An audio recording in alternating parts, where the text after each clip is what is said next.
susundin anuman ang suliranin.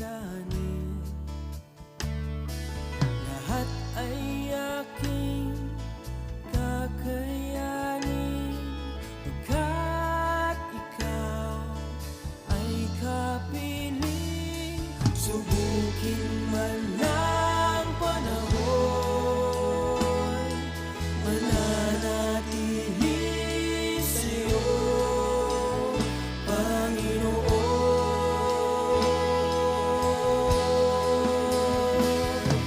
Walang alinlangang maglilingkod, walang pangambang sa'yo ay susunod. Hindi susuko at hindi ito patuloy lamang sa iyo, Panginoon.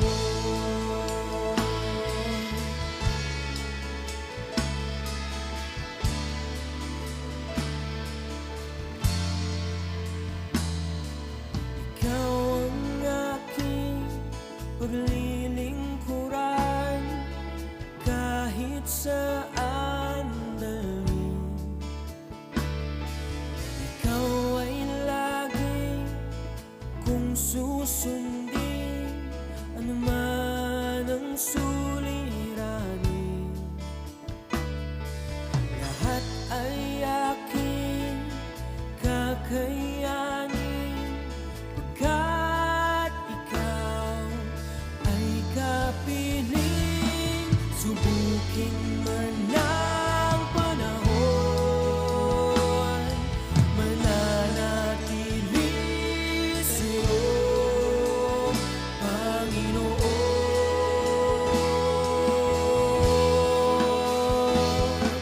Walang alinlangang maglilingkod, walang pangambang sa'yo. Amen. So isang mapagpalang buhay po muli sa buhay ng bawat isa. Ito po muli ang inyong lingkod, Pastor Dong. Muli, isang privilege ulit na maghayag ng kanyang salita. At bago po tayo magpatuloy sa ating pagbubulayan ngayon na kanyang salita, tayo po muna yung manalangin. Tayo po'y pumikit at manalangin. Ama namin Diyos na makapangyarihan, salamat po sa iyong salita na aming pagbubulayan ngayon. Tunay nga o Diyos, hinihingi namin ang pangunawa at ipaunawa mo po sa amin ang lahat ng aming pagbubulayan. Santong Espiritu, ikaw po siyang kumilos, magpaunawa sa lahat ng aming maririnig. At tunay nga, ikaw po Panginoong Jesucristo ang may taas sa pangalan ni Jesus. Amen. So ngayon pong September, ang ating pong theme is bear much fruit, go and bear much fruit. Amen. Yan po ay matatagpuan sa John 15 verse 16. Tayo po ay bumasa. Ang sabi po dito, hindi kayo ang pumili sa akin. Ako ang pumili sa inyo. Hinirang ko kayo upang kayo humayo at magbunga at manatili ang inyong bunga. Sa gayon, anumang hingi ninyo sa Ama sa aking pangalan ay ibibigay niya sa inyo. Amen. So napakaliwanag po mga magulang, mga kapatid, sa ating binasa na ang Diyos daw po ang pumili sa atin. Hindi po tayo ang pumili sa Kanya. Na ang Panginoon po, pinili tayo sa kabila ng ating karumihan, sa kabila ng ating kakulangan, kahit hindi tayo karapat-dapat, pagkus pinili pa rin niya tayo. Ano kaya yung layunin ng Diyos? Bakit po kaya niya tayo pinili? Yan po yung ating mga pag-uusapan ngayon. At mga magulang, mga kapatid, bago po tayo magpatuloy, kung bago pa po tayo sa verse na ito, ang sabi diyan sa verse 1, sa John 15, sabi diyan, ako ang tunay na puno ng ubas at ang aking Ama ang tagapag-alaga. So present dito ang Diyos Ama, ang Diyos Anak. Nasaan diyan yung Holy Spirit? Amen. Nandiyan po yung Holy Spirit kung babasahin nyo. Siya po yung bunga. Amen. We cannot bear much fruit if we are not connected to Jesus. Kung pagtutuloy po natin itong basahin, hindi ka po pwedeng mamunga kung wala ka sa ating Panginoong Jesucristo. Amen? Kaya nga po sa ating buhay, mga magulang, mga kapatid, bakit po ba tayo pinili ng Diyos? Amen? Yan po yung ating tatalakayin. At ulitin ko po, hindi ka pwedeng mamunga kapag hindi ka connected kay Jesus Christ. Amen? Kapag hindi ka nakakonect sa tunay na puno, hindi po pwedeng magbunga ang Santong Espiritu sa buhay mo. Bakit po kaya mga magulang, mga kapatid? Tuloy po natin dito. Ang sabi dito, bakit tayo pinili ng Diyos? Amen. Ano kaya ang layunin ng Diyos? Ang sabi sa Jeremiah 29:11, alam po natin yan. Basahin po natin. Sapagkat pati kung lubos ang mga plano ko para sa inyo, mga planong hindi niyo ikasasama, kundi para sa inyong ikabubuti. Ito'y mga planong magdudulot sa inyo ng kinabukasang puno-puno ng pag-asa. Yun po pala. Pinili tayo ng Diyos kasi may plano siya sa atin. Ano ang plano niya? Yung hindi daw natin ikasasama. Amen? Para daw sa ating itong mga ikabubuti. Mga planong magdudulot sa atin ng kinabukasang puno-puno ng pag-asa. Amen? Dahil ang Diyos lang po ang nakakabatid at nakakaalam ng kinabukasan sa ating buhay. Kaya nga po, pinili tayo ng ating Panginoon kasi may plano siya. Kung maganda ang plano mo sa iyong sarili, sa aking sarili, sa ating mga minamahal sa buhay, alam po, magaganda ang plano natin din eh. Pero mas maganda pa rin ang plano ng Diyos sa ating buhay. Dahil siya ang nakakaalam ng kinabukasan at ng future natin. Amen? Kaya nga po, bakit ka pinili ng Diyos? Para saan? Sabi po sa 2 Timothy chapter 1:7, sabi niya, sapagkat ang Espiritong ibinigay sa atin ng Diyos ay hindi Espiritu ng kahinaang loob. Amen. Tuloy natin. Kundi Espiritu ng kapangyarihan, pag-ibig at pagpipigil sa sarili. Kaya po pala tayo pinili ng Panginoon para bigyan tayo ng Espiritu ng Espiritu na hindi panghinaan ng loob. Kasi sa mundong ito, marami po tayong mga nakita, maraming challenges, maraming problema at pagsubok sa buhay, di ba? Lalo ngayon, pataas ng pataas ang mga bilihin, di ba? Ang mga ibang lugar, nagkakagulo, nagkakagutom, iba't iba ang sakuna, amen? Pero pinili tayo ng Diyos para palakasin ang ating loob, bigyan ng kapangyarihan. Amen? Hindi tayo upang hindi panghinaan ng loob sa lahat ng mga gawa ng demonyo sa ating buhay. Amen. Kaya nga po sa ating buhay, kapag ikaw ay connected kay Jesus Christ, di ba? Walang pwedeng sino mang tumalo sa iyo. Amen. At kapag tayo po ay connected kay Kristo, ulitin ko, ang Santong Espiritu sa atin ay kikilos sa ating buhay. Amen. Tandem po kasi yung babasahin nyo ito eh. Di ba kung lalawakan nyo po ang inyong pag-unawa, pag binasa nyo ito, hindi pwedeng kumilos ang Diyos o ang Santong Espiritu sa buhay mo. Di ba? Hindi ka pwedeng mamunga ng mga spiritual na bagay kung hindi ka connected kay Jesus. Amen? Kasi sabi dito, si Jesus Christ daw ang puno, ang Diyos Ama daw ang nag-aalaga. Amen? So kapag inaalagaan ng Diyos ang puno, di ba?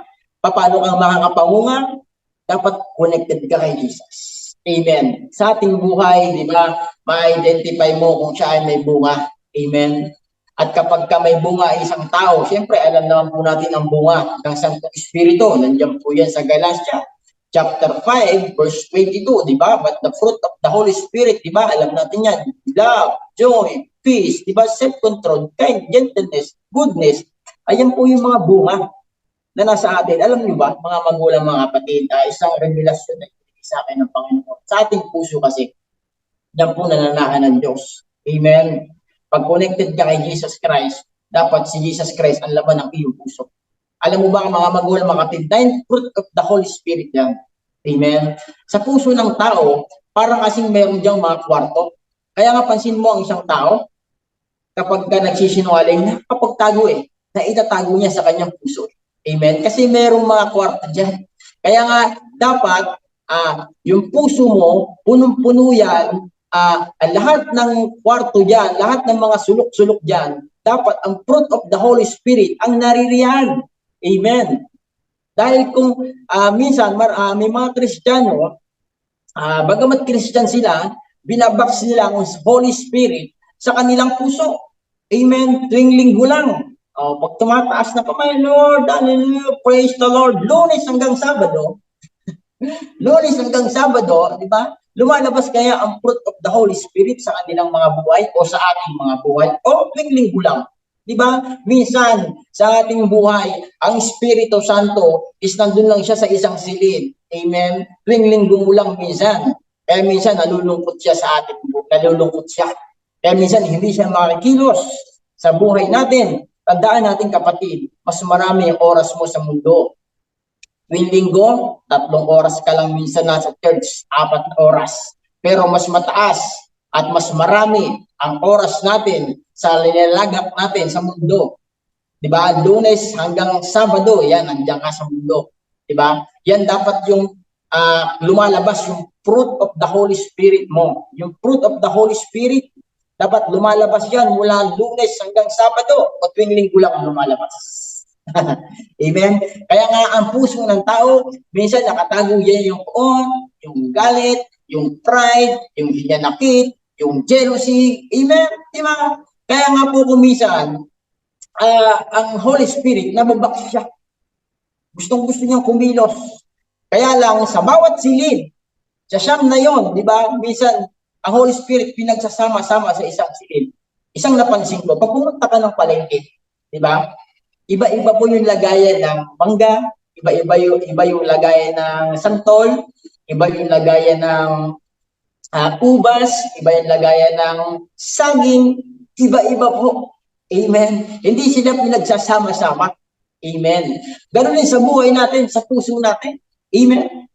Dapat, ang sabi dito sa ating binasa, pinili tayo ng Diyos para mamunga, manatili, yung bunga. Ibig sabihin, yung Holy Spirit na nasa atin, mga magulang, mga kapatid, kapag tinanggap mo si Jesus Christ, kapag konektado ka kay Kristo, na bilang isang puno, di ba? Hindi pwedeng hindi ka mamumunga.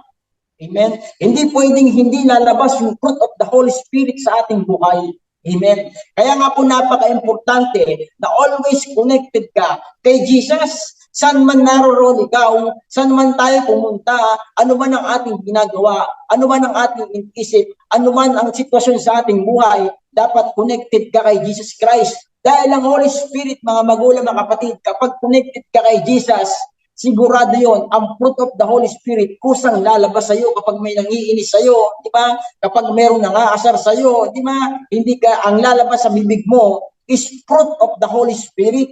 Amen. Kaya nga po napaka-importante, mga magulang, mga kapatid, na maunawaan natin ang pagkakapili ng Diyos sa atin, sa buhay mo at sa buhay ko.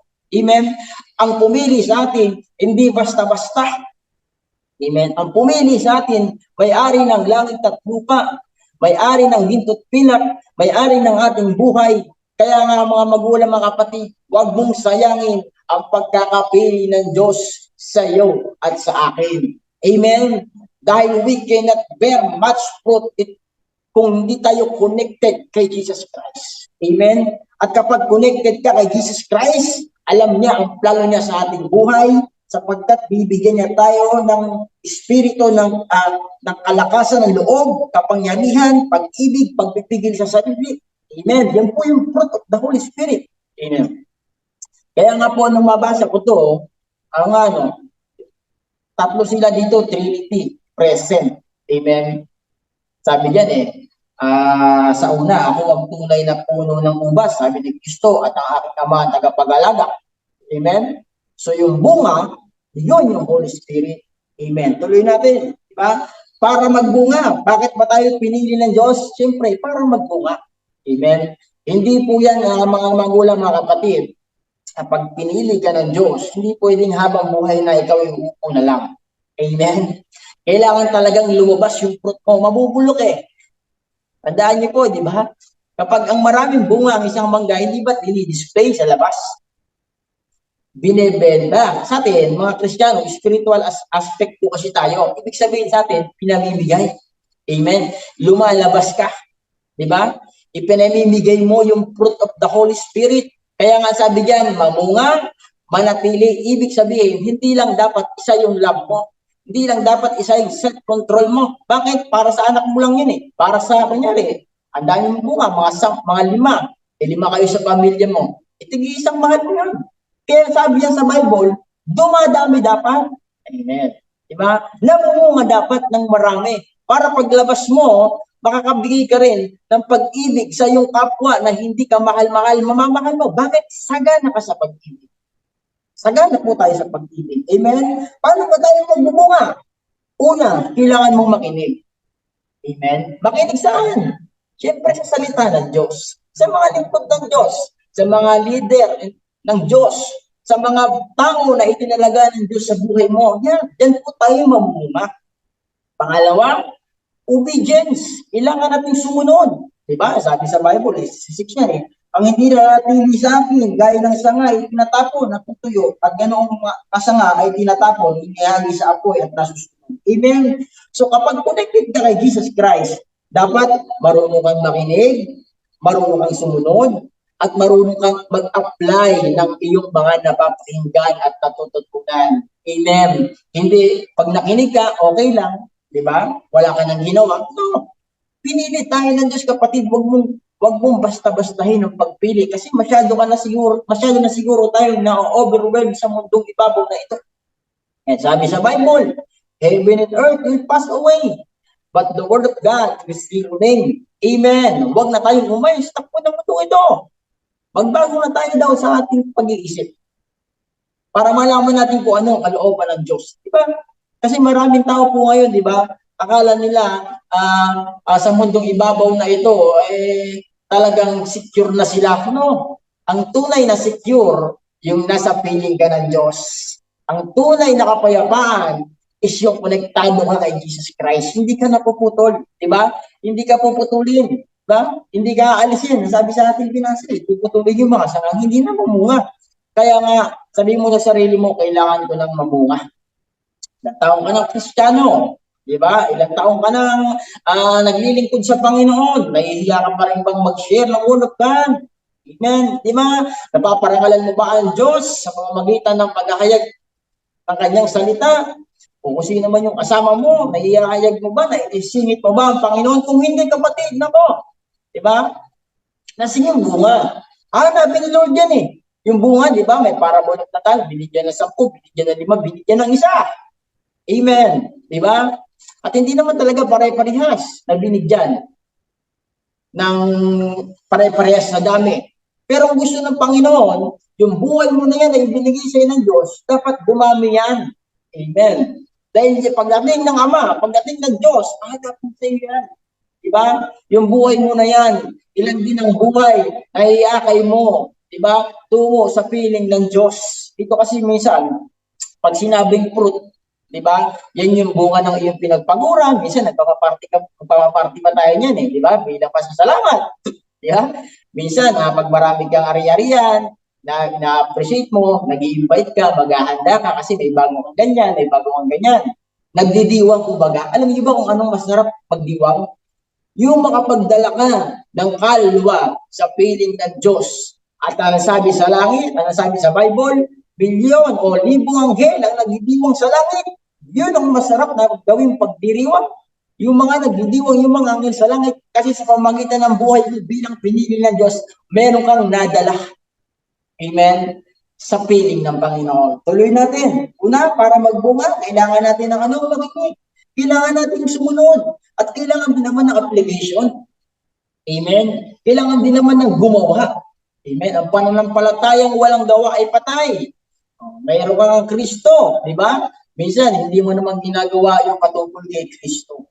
Amen? Ulitin ko, hindi naman dito ang destinasyon natin. Amen? Pinili ka ng Diyos para mapunta dun sa piling niya. Tayo ay mga tagalangit. Amen? Dapat alam po natin yan sa ating isipan, mga magulang, mga kapatid. Hindi tayo permanent dito. Bakit ka pinili ng Diyos? Gusto ng Diyos na managana tayo sa kanyang pag-ibig. Yan. Fruit of the Holy Spirit. Gusto na. Kailangan sagana ka sa pag-ibig. Kahit may gumagalit sa iyo, batuhan mo ng pag-ibig. Kahit tinaasal ka, batuhan mo ng pag-ibig. Diba? Kahit anong ginagawa sa atin, pag-ibig pa rin ang ibato natin. Amen? Gusto ng Diyos na palitan ng ating mga bungang pangit. Amen? Totoo po yan. Diba? Kaya nga po tayo palaging umahati ng church eh. Diba? Binabago tayo ng Diyos araw-araw. May kanta niya, binabago niya ako araw-araw. Binabago tayo ng Diyos araw-araw. Diba? Yung bungang pangit dyan, ano ba yung mga bungang pang mga mundo? Bungang galit, bungang pride, bungang sakim. Yan, mga bunga yan eh. Gusto ni Lord, yung puso natin, ang Holy Spirit ang manahan dyan. Diba? Sabi sa 1 Corinthians chapter 3 verse 16, basahin po natin. Nandito po yan eh. Tignan niyo po kung ano tayo sa Panginoon. Hindi ba ninyo alam na kayo'y templo ng Diyos at naninirahan sa inyo ang kanyang Espiritu? Hallelujah. Temple daw tayo ng Diyos at naninirahan daw sa atin ang Espiritu. Ano yung Espiritu ng Diyos? Siyempre mapagmahal. Amen. Kaya gusto ng Diyos, managana tayo. Ulitin ko, hindi ka pwedeng magbunga ng marami kung hindi ang Holy Spirit ang nagdadrive sa iyong buhay, sa ating buhay. Amen? At ang fruit na tinitignan ng Diyos, hindi naman yung material na bagay. Ang daming patunay sa Bible na hindi yun ang basihan ng Diyos. Kung babasahin mo ang Luke chapter 18:18, kung hindi ako nagkakamali, isang mayaman nagpunta kay Kristo. Di ba? Hindi naman yun ang gusto ni Lord. Pinabibenta pa nga ni Lord yan kung babasahin na eh. Luke chapter 16, kay Sakeo, mayaman din. Di ba? Pininta nga ni Sakeo yung kalahati. At yung mga dinaya niya, ibinalik niya na makaapat na beses. Amen? So, ang basihan ng Diyos, hindi yung fruit ng pangmakamundo. Amen? Ang basihan talaga ng Diyos na fruit is walang iba kundi yung fruit of the Holy Spirit sa ating buhay na nananahan at nagmamanifest sa ating mga gawa.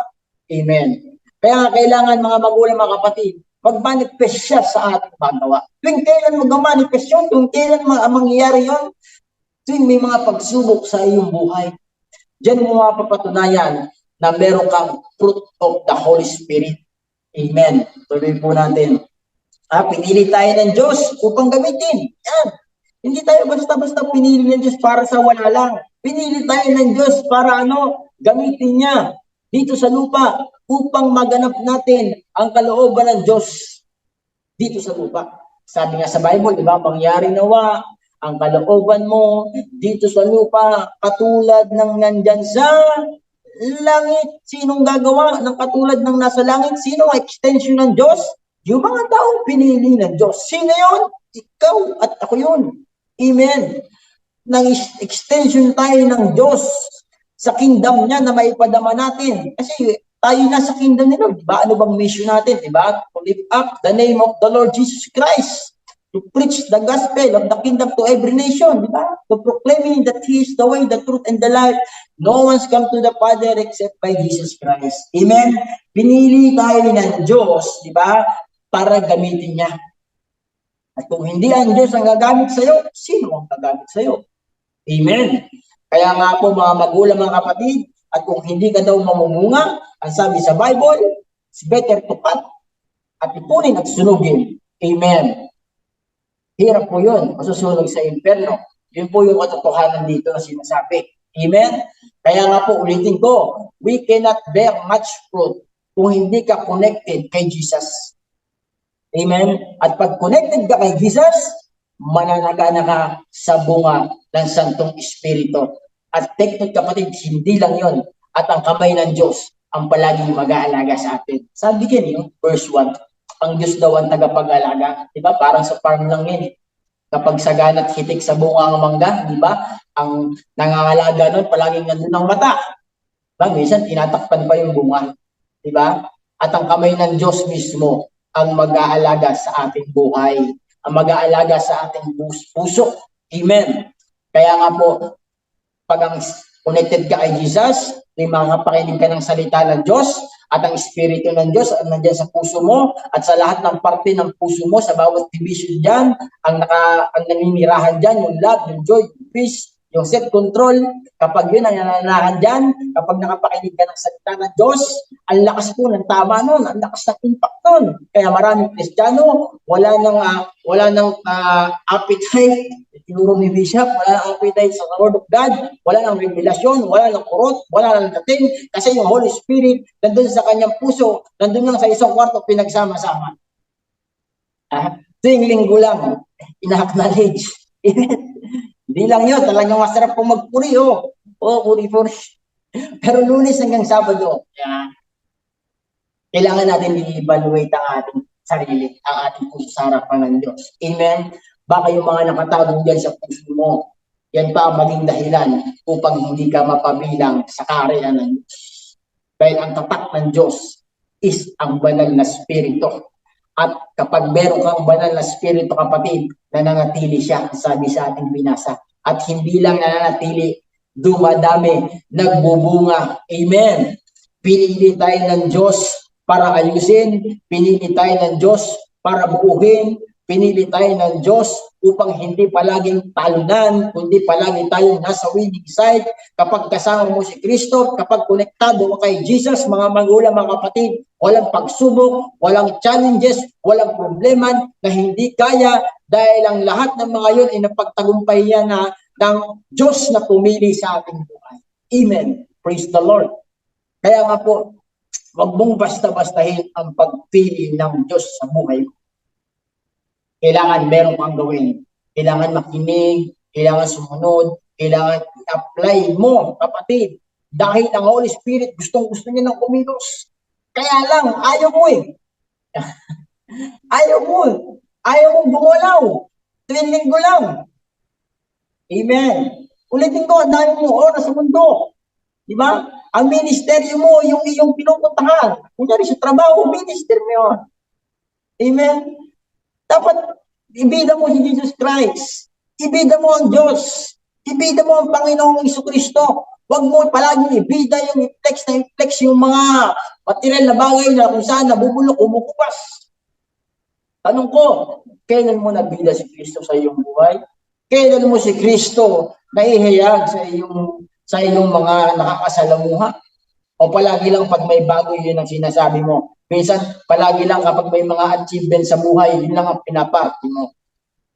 Amen. Pagpartihin natin yung langit, yung mga angel sa langit, magdala ka ng kaluluwa sa Panginoon. Doon magpaparty sila. Yun yung pinakamagandang party. Amen. Ang panahon po ngayon, nasa last days tayo. Actually, hindi na last days. Oras na lang, minuto na lang, segundo na lang, anytime pwedeng dumating ang Diyos. Diba? At pag sabi ng Panginoon, kapag dumating na ang Panginoon, masabi niya kaya sa iyong buhay, well done, good and faithful servant. Amen? Ha? Hindi pagharap sa langit, hindi mo sasabihin, Lord, ito ang bank account ko, dami, punong-puno, 10 ang bahay ko, 10 ang kotse ko, parang may akong bank account. No, hindi ganoon. Ang titignan ng Diyos, katulad sa parable niya, ang hahanapin niya, yung bunga mo. Yung bunga natin, ilang kaluluwa ang nailapit mo sa pamamagitan ng iyong buhay na pinili ng Diyos. Amen. Kaya nga po, bakit tayo pinili ng Diyos? Pinili niya tayo para matuto at humayo. Amen. Diba? Pinili tayo ng Diyos para matuto sa kanyang pamantayan. Para matuto sa kanyang daan. Diba? Sabi niya, I am the way, truth, and the life. No one's come to the Father except by Jesus Christ. Amen. Kailangan natin bumaan sa daan ni Kristo. Diyan tayo matututo. Amen. Konektado kasi tayo kay Jesus Christ. At praise the Lord. Sinabi ni Kristo yun na siya ang daan kasi bago pa natin daanan yung mga bagay-bagay, dinaanan na ni Kristo. Pininis niya na. Pinaganda niya na. Amen. Kaya lang mga magulang, mga kapatid, kasi nga, bubuhay pa tayo dito sa mundong ibabaw na to, na punong-puno ng challenges, at dito si Satan, diba? Kaya binigyan tayo ng Diyos ng kapangyarihan. Ang sabi, diba sa Timoteo, 2 Timothy, basahin ko lang po, chapter 1, verse 7, sapagkat ang Espiritu ibinigay sa atin ng Diyos ay hindi Espiritu ng kahinaan ng loob, kundi Espiritu ng kapangyarihan at pag-ibig at pagpipigil sa sarili. Pinili tayo ng Diyos para bigyan ng kanyang Espiritu, hindi panghinaan ng loob. Amen. Kasi maraming tao ngayon, mga magulang, mga kapatid, na overwhelmed na sa mundo. Kaya sabi sa Bible, di ba? Set your mind on the things above. Di ba? Kapag ang setting ng iyong isipan palagi nang nasa mundo, mas marami ka ng oras. Wala ka ng oras. Sandali lang yung buhay natin sa mundo eh. 60, 70, 80, lagi kong sinasabi mo yan, 90, kaysa sa eternal life nating pupuntahan sa langit. Kaya nga wag po nating sayangan ang pagkakapili sa atin ng ating Panginoon. Pinili niya tayo dahil meron siyang gusto niyang expect sa atin na meron siyang gustong makita sa atin na kailangan nating gampanan. Amen. Sabi pa dito, pinili tayo para magpakain ng bunga. Ayan. Pinili tayo ng Diyos para hindi sarilinin yung fruit of the Holy Spirit. Kailangan marami yan. Magbigay ka. Diba? Bigay ka ng love, bigay ng joy. Diba? Sa mga taong nahihirapan, sa mga taong wala ng pag-asa, kapag punong-puno ka ng bunga ng Santong Espiritu, yung mga taong walang pag-asa ngayon, pag yun nakausap mo, dahil connected ka kay Jesus Christ, sila'y magkakaroon ng pag-asa. Sila'y magkakaroon ng kagalakan. Sila'y magkakaroon ng katagumpayan. Bakit? Kasi connected ka, nagmamanifest sa atin ng Holy Spirit dahil connected tayo kay Jesus. Kapag sino man kausapin mo, mga hirap na sa buhay, ng mga wala ng pag-asa, nagkakaroon ng pag-asa. Bakit? Kasi may fruit of the Holy Spirit ka. Amen. Ano ba? Sabi dito, pinili tayo ng Diyos para magpakain ng bunga. Baka kung natin sarili namin, mauulok. Amen. Di ba? Yung bungang hitik sa bunga, di ba? Pag pinipitas, dinidisplay. Alam mo ba, ikaw na ang fruit of the Holy Spirit. Paglabas mo dyan, nakadisplay ka na. Dinisplay tayo ng Diyos. Dinidisplay tayo ng Diyos sa labas. At nakikita ng tao kung ano yung bunga sa atin. Mahirap niya, Kristiyano ka, tapos yung lumalabas na bunga sa iyong katawan, sa bunga sa iyong kilos, sa bunga sa iyong salita, is bungang pangmundo. Amen. Bungang mura, bungang galit, bungang hinanakit, bungang pagkakanya-kanya division, pag inalapitan ka, nag-division. Diba? You think yung Holy Spirit nasa iyo? Diba? No. Dapat na mag-manifest natin, pag konektado ka kay Jesus Christ, ang mag-manifest natin, paglabas mo dyan, lumalabas sa inyong gawa, lumalabas sa ating mga salita, lumalabas sa ating mga aksyon, is yung fruit of the Holy Spirit, punong-puno ka ng pag-ibig, punong-puno ka ng pagpapayo, di ba? Punong-puno ka ng kagalakan, yung mga walang kagalakan, nagkakaroon ng kagalakan, kasi nga lumalabas sa iyo, kaya nga sabi sa Proverbs 18 verse 21, death and life are in the power of our tongue, di ba? Mga bunga nito yung ating aanihin. Amen. Kaya nga po, kapag ang isang tao filled ng Holy Spirit, di ba? Kapag always connected sa ating Panginoong Jesucristo, di ba? Ang lalabas sa kanya, life, life, life, buhay, buhay, buhay. Amen. Buhay ang lalabas. Hindi kapatayan. Hindi kamatayan, hindi hinanakit, nakakapagbigay buhay ang mga taong connected kay Jesus Christ. Amen. Hallelujah. Pinili tayo ng Diyos para ipadama ang pag-ibig ng Diyos sa iba. Yung pag-ibig na nadama natin sa ating Panginoon, ipadama din natin sa iba. Amen. Ipadama din natin sa mga taong nangangailangan ng pag-ibig. Huwag mong piliin yung bibigyan mo ng pag-ibig. Kasi hindi. Diba? Lahat tayo inibig ng Panginoon. For God so loved the world, that He gave His only begotten Son. Diba? That whoever believe in Him should not perish but have an everlasting life. Hindi na bigyan ng Diyos sa ipadadama niyang pag-ibig. Dapat ganoon din tayo. Ang sino mo nakipag-isa kay Kristo ay silang bagong nilalang. Wala na ang kanyang dating pagkatao. Ano ang dating pagkatao? Namimili lang tayo ng dapat nating mahalin. Namimili lang tayo ng dapat nating pakisamahan. Kapag na kay Kristo ka, nakapag-connected ka na kay Kristo, hindi mo na pipiliin dapat yung mamahalin mo. Hindi mo na pipiliin dapat yung kakausapin mo. Hindi mo na dapat pipiliin yung babatiin mo. Hindi mo na dapat pipiliin yung mga tao na nilalagay sa inyo ng Diyos. Amen. Dapat ang palagi mong panadama yung pag-ibig ng Diyos kahit sino pa yan. Amen. Kaya nga po, ipadama po natin yung pag-ibig ng Diyos. Baka mamaya kung minsan mga magulang, mga kapatid, yung mga pangit sa puso natin, ulitin ko, di ba? Sabi ko kanina, ang puso natin, parang maraming kwarto yan. Ulitin ko lang po. Nakakapagtago dyan yung kasinungalingan. Nakakapagtago dyan yung galit. Nakakapagtago dyan yung hinanakit. Yung pride, yung jealousy, andyan po, nakapagtago yan. Kaya nga gusto ng Diyos linisin yan. Through the Holy Spirit. Gusto ni Lord, sa bawat kwarto ng puso mo dito, di ba? Sa bawat kwarto sa silid ng puso natin, yung fruit of the Holy Spirit dyan, yun dapat ang nandoon. Dahil kung hindi, kapatid, pinagsasama-sama mo sa isang kwarto na ko. Mahirap yun. Tapos tuwing linggo mo lang bubuksan. Tapos taas ka pa. Hallelujah, praise God. Lunes hanggang Sabado, si galit ang lumalabas, binubuksan. Amen. Kaya nga po mga magulang, mga kapatid, sabi sa Bible, di ba? Sino makakaunawa sa puso ng tao? Di ba? Ito ay mandaraya. Sino makakabatid? Walang iba kundi ang Diyos lamang. Nakakabatid ng puso natin. Bakit? Siya kaya.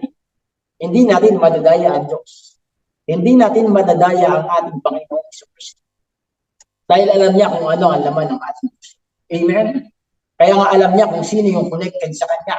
Alam niya kung sino yung tatabasin niya. Alam niya kung sino yung ipupun niya. Alam niya kung sino yung ihagis niya sa apoy. Amen. Diba? At kung ikaw, mga magulang, mga kapatid, diba? Kung minsan, bihira mo nang maibida ang ating Diyos. Bihira mo na maibida ang ating Panginoong Kristo. Baka hindi ka na connected. Diba? Baka palaylay ka na. Diba? Alam ng Diyos kung sino yung namumunga. Amen. Kaya nga kapatid, diba? Baka ang magiging yan pa ang magiging hadlang upang hindi tayo mapabilang sa karya ng Diyos. Yung mga ayaw ng Diyos. Masyado natin pinipilit sa ating puso. Tanggalin natin. Palinis natin sa Santong Espiritu. Amen? Kinonekta tayo ng Diyos sa Kanya. Sa Kanyang puno. Diba? At ang Diyos ang nag-aalaga sa atin. Pero ang nakapag-maintain ng ating bunga, walang iba kundi ang Santong Espiritu. Siya, ang Holy Spirit, ang siyang tanda natin.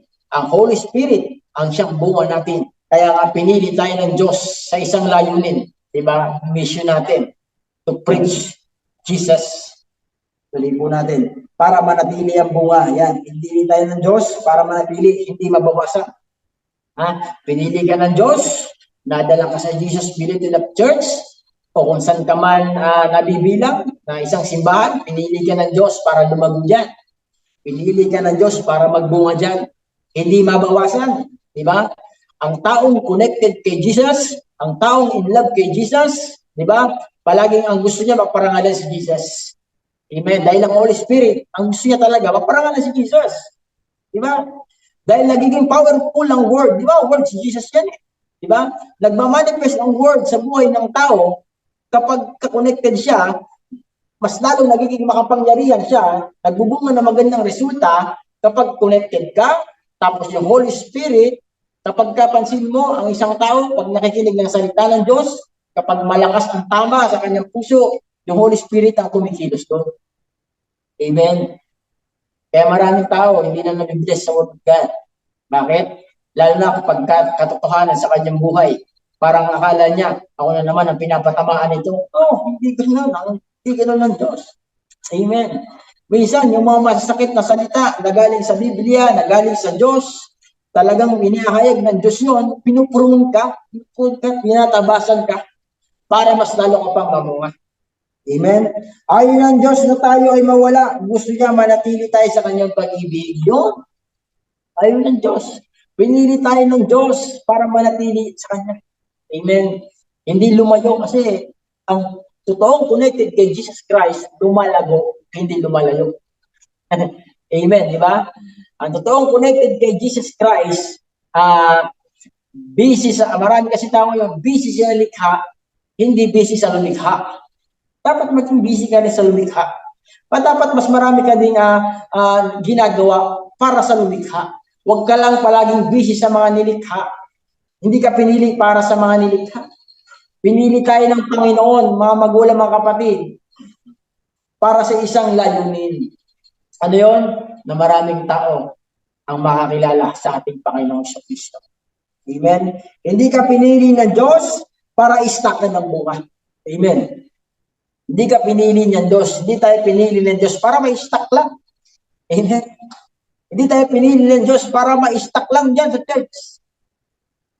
Hindi tayo pinili ng Diyos para ma-stackan lang ng mga bunga. Diba? Pansinin mo, mga businessman, mga business na business ng prutas, hindi yan sila nag-i-stack lang. Diba?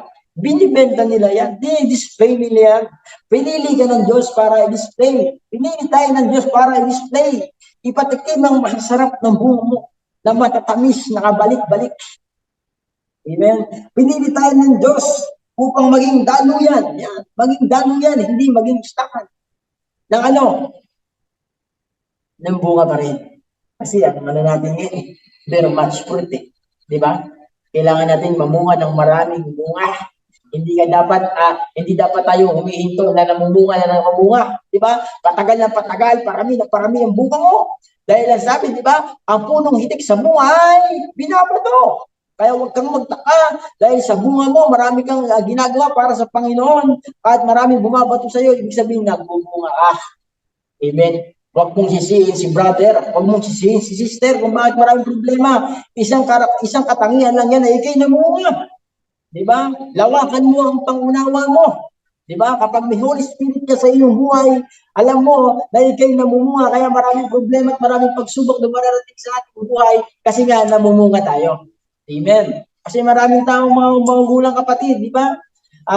Dahil na nandito sa mundo, akala argabyado, di ba? Pero ang totoo, yun yung bunga mo. Binabato tayo ng demonyo, binabato tayo ng kaaway, di ba?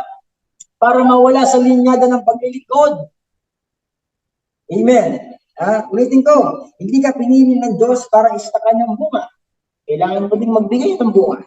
Pinili tayo ng Diyos upang maging daluyan ng pag-ibig at daluyan ng kanyang bunga. Amen. Kaya nga po, sabi sa Galatia, dito na po tayo magtatapos, mga magulang, mga kapatid. Galatia chapter 6, verse 9 to 10, sabi dito, kaya huwag tayong magsawa sa paggawa ng mabuti. Pagdating ng takdang panahon, tayo ay aani. Kung hindi tayo magsasawa, amen, kung magsawang maggawa ng mabuti. Ano ba yung gawang mabuti? Hindi yan yung pagbibigay lamang ng mga material na bagay. Kahit mga masasamang tao, nagbibigay yun. Ang ibig sabihin itong paggawa ng mabuti, yung paggawa ng mabuti na tinutukoy ito ng Diyos, yung magbigay ng bunga ng Santong Espiritu na nasa iyo. Diba? Magbigay ka ng mga payo, diba? Sa mga taong nahihirapan, magbigay ka ng encouragement sa mga taong naguguluhan, bunga ng fruit of the Holy Spirit. Sabi sa tayo, kaya nga, sa lahat ng pagkakataon ay gumawa tayo ng mabuti. Sa lahat ng tao, wala kang pipiliin. Sa lahat ng pagkakataon, hanggang kaya mong gumawa, wala kang pipiliin.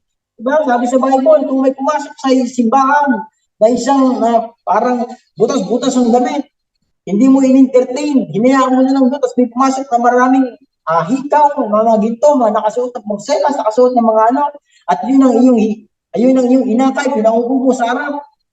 Diba? Namimili ka. Kaya nga sabi dito, kaya nga sa lahat ng pagkakataon ay gumawa tayo ng mabuti sa lahat ng tao. Wala tayong pipiliin na paggagawa natin ng mabuti. Dahil ang ating Panginoon, walang pinili. Ang pag-ibig niya para sa lahat. Ang pag-ibig niya para sa lahat ng tao na nangangailangan ng kanyang pag-ibig. Diba? Lalo na sa mga kapatid natin sa pananampalataya. Amen. Praise the Lord. Napakabuti po ng Diyos sa ating buhay, mga kapatid. Bakit? Sa daming tao, pinili ka ng Diyos. Lahat ng tao tinawag, pero bibihira at pinili. Para sa kumpanya lang yan eh. Hiring 1,000 employee. Yeah? Pero hindi naman lahat matatanggap. Yeah? Merong requirements, merong tinitignan. Praise the Lord, kasama ka doon sa natanggap. Kasama tayo sa pinili ng Diyos. Amen? Kaya nga po, ulitin ko, ang bunga ng ating Panginoon, ng Santong Espiritu, kailangan manatili, dumami. Hindi na babawasan. Ulitin ko, ang totoong connected kay Jesus Christ, hindi lumalayo, lumalago. Amen. Lumalago ang bunga through the Holy Spirit. Amen. Kaya nga po, praise the Lord, mga magulang, mga kapatid, sa buhay ng bawat isa na nakinig ngayong araw na ito. Kung ikaw po, mga magulang, mga kapatid, ay nahihirapan, marami kang problema, pero kung nararamdaman sa iyong buhay, tandaan po natin, pinili ka ng Diyos para gumaling, pinili ka ng Diyos para ang mga pangit sa buhay mo ay ayusin niya. Pinili tayo ng ating Panginoon para palitan yung mga bunga na pangit sa ating puso, alisin niya yan. Gusto niya palitan niya ng magagandang bunga na nagmumula sa Kanya. Kaya nga ngayong araw na ito, samahan niyo po akong manalangin at kung ikaw po ay nakinig sa maiksing salita ng Diyos na ito, ay kitang ipanalangin ngayon, tayo po'y pumikit. Ama namin Diyos na makapangyarihan, na may-ari ng aming buhay. Lord, kilala mo ang mga taong nakapakinig ngayon. Alam mo ang kanyang laman ng kanyang puso. Ano man ang kanyang nararamdaman, kung meron man siyang nararamdaman sa kanyang katawan, Lord, padaluyin mo ang kagalingan sa kanyang buhay. Ano man, Panginoon, ang kanyang nararanasan ngayon, Lord, pagaanin mo, Panginoon, ang kanyang nararanasan at kabigatan sa kanyang puso.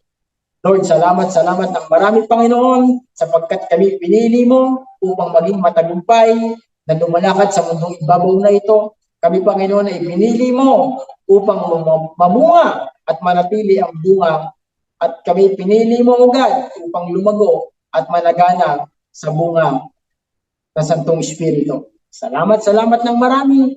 Tunay nga, O Diyos, sa'yo namin tinitiwala ang aming buhay at ang buhay ng bawat isa. Pagpalain mo po sila, Panginoon, saan man sila naroon, ang iyong mapagpalang kamay ay idampi mo sa kanilang buhay at sa kanilang mga mahal sa buhay. Salamat, Lord God. We praise you, Lord. We honor you. In Jesus' mighty name we pray. Amen. Amen. So, mapagpalang buhay po muli sa buhay ng bawat isa. God bless us all. Amen.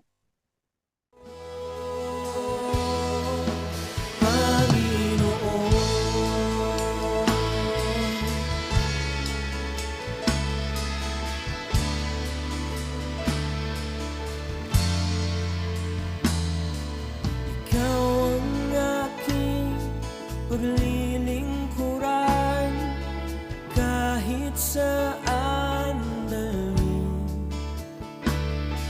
Ikaw ay lagi kong susundin, anuman ang suliranin. Lahat ay aking kakayanin, pagkat ikaw ay kapiling. Subukin man ang panahon, mananatili sa'yo, Panginoon.